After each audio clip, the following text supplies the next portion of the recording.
About 15 years back in Sri Lanka, I used to work for a media company, and we would have to work very odd times. Sometimes early in the morning we would start work and come back home again at midnight. One night I finished work and came home around 12:30 a.m.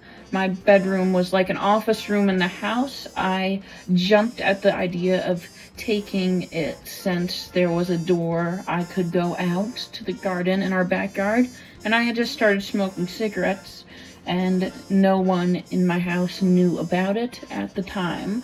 I have to say, I see a lot of unexplainable things and am scared to the bone, but still am very cautious and am very much used to all ghosts and evil stories thanks to my grandparents. They would sit us down and tell us all the things that they have experienced in their lives with the dead. So coming back to the night in particular, I came home, parked the car in, and went to my room, and before taking a shower, got that urge to have a cigarette. Now the time would have been around 12:45.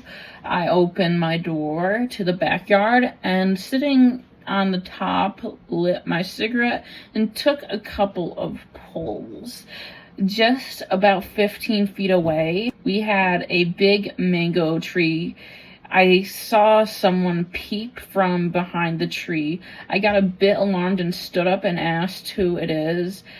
First thing I should have done is run in and close the door, but I have had a lot of harmless sleeps who would have just randomly jump in and take the clothes dryer or something small to get their drug dose for the day. Still smoking for the second time again. This person was peeping. I shouted, "I am calling the police," and was near my door now when suddenly it was a man dressed in all white. He was old, just floating towards me. I can't remember how and what happened after all that.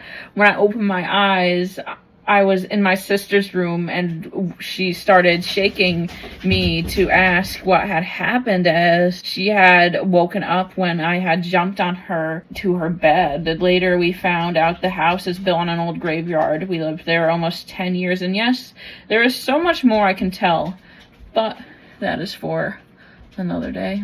That story was from Roseanne E. Click my buttons. I have been doing this for 3 years and I'm still not monetized. Help a girlie out. Love you.